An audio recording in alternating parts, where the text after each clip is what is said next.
Hi everyone, my name is Andrius. I'm from Journey Church, Vilnius. I'm part of the lead team. And today we have yet another segment of Going Deeper. It's a series that we do every week as we try to just dig deeper into Sunday message and apply it to our lives so that what we hear on Sunday would be a reality for us on a Monday and throughout the week. And today joining me is Christopher. Uh, Hello, Christopher, how do you pronounce your last name? I was thinking, it's Christopher Jacobins. Jacobins. Jacobins. I was Yeah, going to say Jacobins, but yes, Jacobins. disappointed. uh, so welcome. Christopher is a member of our church and he's doing a fantastic job with the ministry that you will hear about shortly. But let's quickly recap our Sunday message. We had Mark Hamilton, our Australian import, share with us about discipleship and specifically about loving our neighbors. Jesus said, love the Lord with all your heart, with all your mind, with all your soul, but then love your neighbor as yourself. And so, how do we grow in that as disciples of Jesus? And Mark shared the first thing, he said that we should pray that God would soften our hearts for the lost people that were in sin, people that were lost. They mattered to Jesus, and Jesus spent time with them. He actually was hanging out with them, and that is what we should be doing with our neighbors. Who's our neighbor? Physically neighbors, but also our colleagues at work, our relatives, our classmates, and whoever else that we come in contact with throughout the day in our day-to-day life. And so the first thing that Mark was sharing was that we should be praying for those people. But the second thing he said, we need a plan. And Mark shared this quote. He said, a dream written down with a date becomes a goal. A goal broken down into steps becomes a plan. A plan backed by action becomes a reality. So it has to become really specific. We can talk about, in big terms, loving our neighbor and all of that, but really it has to become very, very practical in terms of what that looks like for us. And so he was encouraging us to set a goal of sharing the gospel with at least one person this year, and whatever our style is for that, whether we befriend people, we spend time with them, or maybe we just serve them. There are many different ways of sharing the gospel with someone, and Mark was covering that in his message as well. Now, Christopher is, as I've mentioned, a member of our church, and he's doing an amazing, amazing job with the homeless in Vilnius. So, Christopher, tell us first about yourself. How did you end up in Lithuania? Yeah, sure. Thanks, Andres. I came here for work in 2005, and I got immediately involved with the churches around here, and led into one thing to another. I ended up starting to serve at the Sisters of Mother Teresa, serving the homeless people and unfortunate. They would make the food and I would serve it to them and so forth. There was maybe 120, 130 people inside that we were feeding. So I've been doing this, since then, on and off. And then COVID hit, and I was doing it. Then COVID hit. We were doing it inside. Then COVID hit, and then they had to feed them outside. And I went there, and the sister said, "We're doing this every day now." And I said, "Okay." So I showed up every day, and this line now is about 60 or 70 people. And then we had a Thursdays with another group of people that comes in outside of the sisters, because the sisters have recollection on Thursdays. And this is where I met Pastor Luke and a couple other members of the church. And that's how I got involved with the Journey Church. It was wonderful. And COVID has its blessings. And anyway, so we were doing this for a while. And during this time, I was also walking the streets to look for opportunities to give some money or some food to some people that just couldn't make it to the soup kitchen, or they're just too proud. But I know the faces, I know the ones that aren't making it there, and I look around and I see you, I see you, and so well, I was at the sisters. I'm looking at the people, and I'm thinking, wow, we do see you. We do see you. And this overwhelming thing came on me and said, well, what are you going to do about it? And that's when God put it in my heart to start a charity foundation, which is called We Do See You Charity Foundation. And it's been wonderful. And what I did during this time building it, and I wanted to investigate where my areas for the charity would be. So I volunteered at other charities, which they were serving over 300 people a day, three times a week. And I even, anyway, went to 3 different charities, find out where my need would be for this charity that I'm going to be developing. And I found out feeding the hungry and homeless there was one area they really needed help the most in.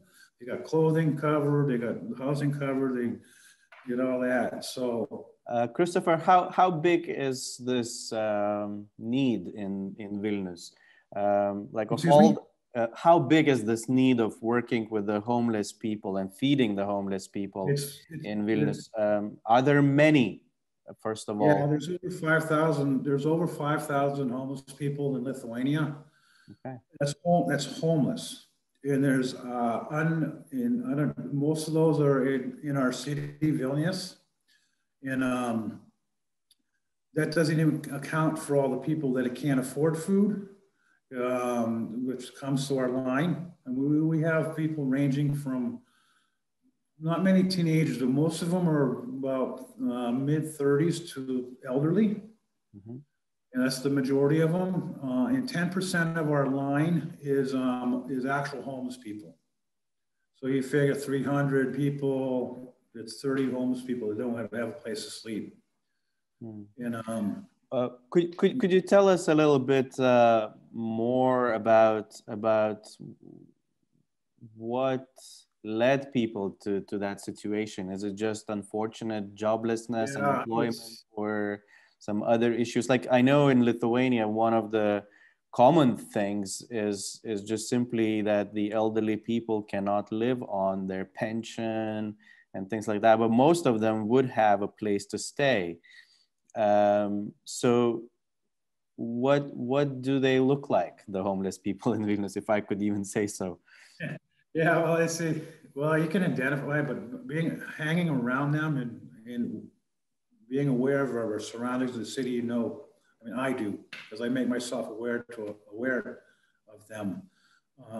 They're people too, but a lot of people just turn their head. Anyway, I understand them. I know who they are, just from working in this sector. And the other percent, there's about 40 or 50% that are on like Social Security that just can't. They have to put the lights on to keep rent going, so they come to the soup kitchen, the food line, to get food. And then there's the other percentage is the young kids that can't find work yet, like out of college or just lost their job because of COVID, and they can't find work. So that's the other part that we're feeding.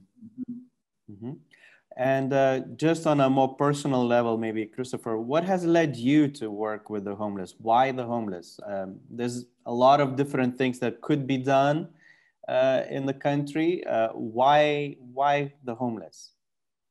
That's a very good question. And I believe that God um, does certain things in our lives, suffering, I should say, that implants. I mean, we're going through it at the time, you're wondering, well, what the heck's going on? But when you look back, you're like, oh, he's always there. It's like Jacob's ladder. You know, he looked back and saw why. And I went to bed many nights hungry. I grew up very poor. And it always stuck with me, you know. And when I left home, I made sure that I had food on the table. But it really drew me when I started seeing these people that homeless. You know, that's me when I was younger. You know, so I had a heart for it. Mm-hmm. Yeah. So it really is kind of your personal connection to them as well. Absolutely. Yeah. I don't think anyone could really do it, just volunteering without their heart in it, or starting a charity without their heart in it. And yeah, that's where it comes from. Mm-hmm. Yeah, that's fantastic. I mean, it really is important to have that empathy. And I think, you know, that's the story of Jesus too, kind of relating to all of us.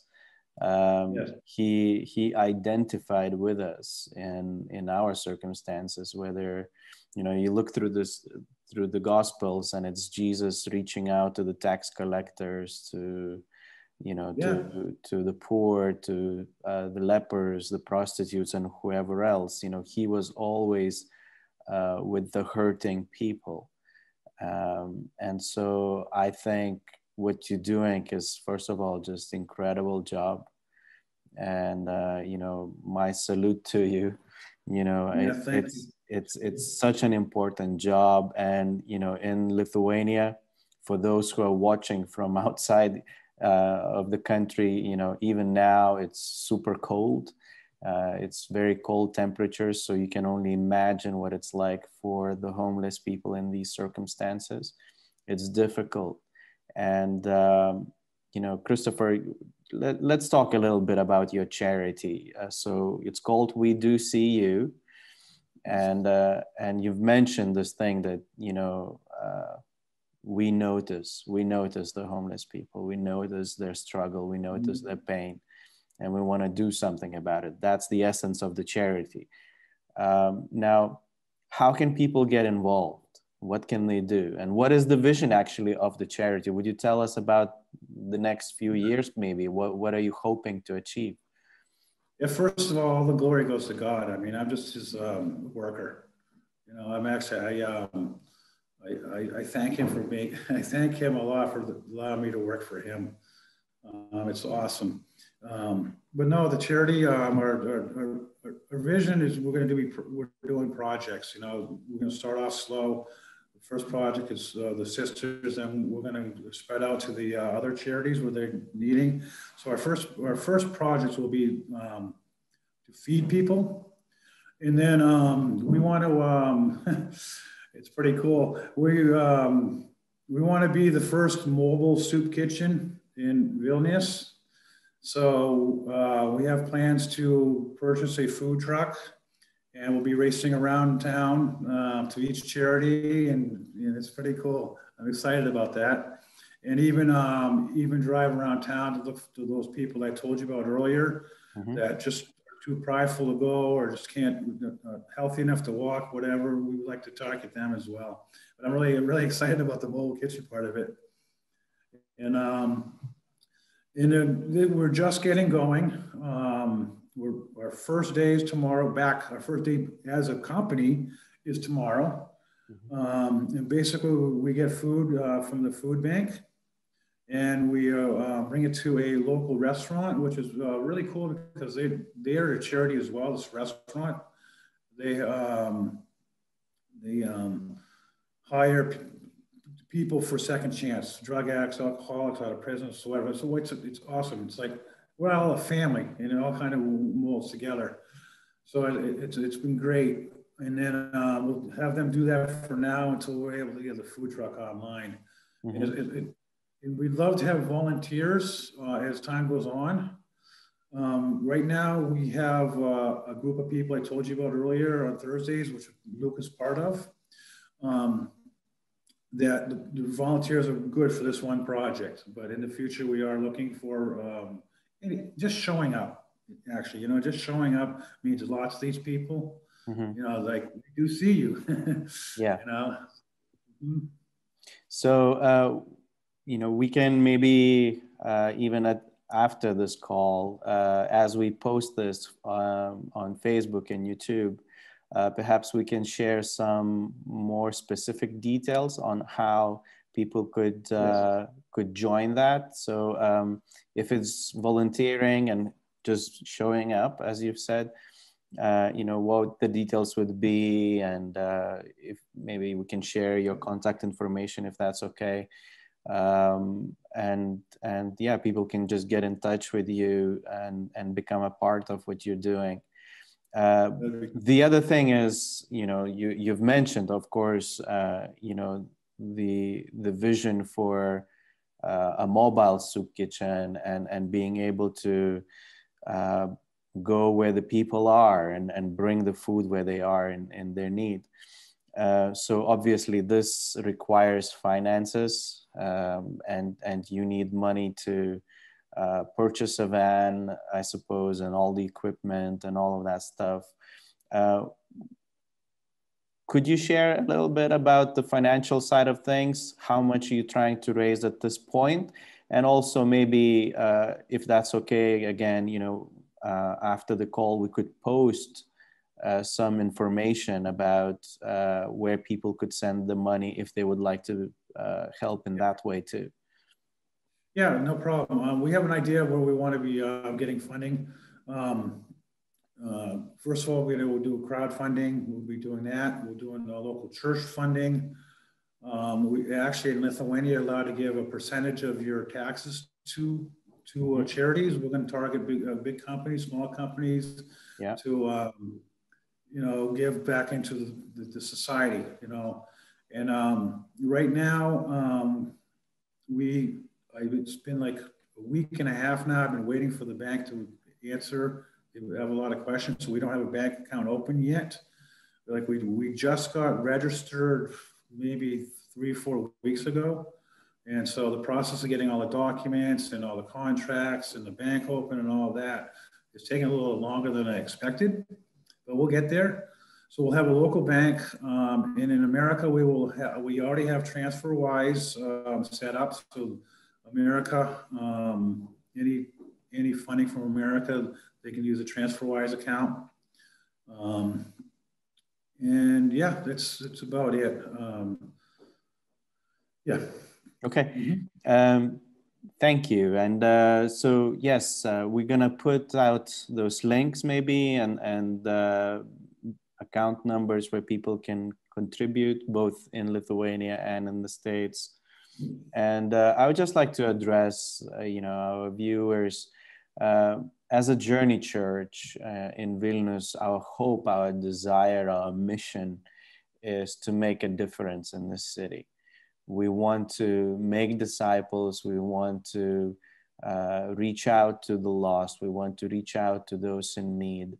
And this project of working with the homeless people specifically, and the charity We Do See You is one way how we want to be involved as a church community, but also we want to invite everyone, whether you can support us through prayer or an encouraging word or even financially. We are so much in need of just a larger body of Christ participating with us. So I'd like to invite you to be a partner with us, a partner with We Do See You and Christopher and his team. If you live in Vilnius, come and volunteer. Doesn't even matter whether you're a Christian or not. You know what? We want to just work with anyone that wants to help the poor, to help the homeless people. And if you have a heart, just reach out, and would be happy to connect you with Christopher and the team as well. And if you are a Christian, that's great, awesome. Join us, you know, and in our shared mission, in our shared calling. For those of you who are in the States or elsewhere, please pray with us. Please pray for Christopher and his team. And also, you know, if you feel called to, you know, please give, contribute financially to this cause.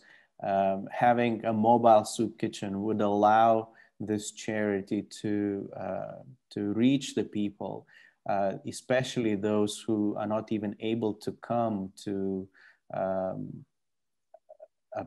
feeding center, sort of a place where, you know, they do serve food. So to be able to bring food to them directly would make a big difference. We appreciate you. We are thankful that you are partnering with us in these different ways. And thank you, Christopher, as well, for sharing. We're so excited for you, and we wish you the very best. You know, there was this one church I used to work with in the past, and their motto of sorts was, you know, to give our very best to those who have the very least, you know, and we don't give leftovers, we give the best. So yeah. And I like to say, just keep your eyes open. We're working on a website right now. It's wedocu.org. Keep your eyes open for it. Journey Church will be posting it when it's up and running. That's where the best way to connect to start. Yeah, absolutely. The website is in the works and it's coming soon. Yes, it is. So yeah, thank you so much, everybody, for joining. We're keeping it short today, and see you all next week. Thanks.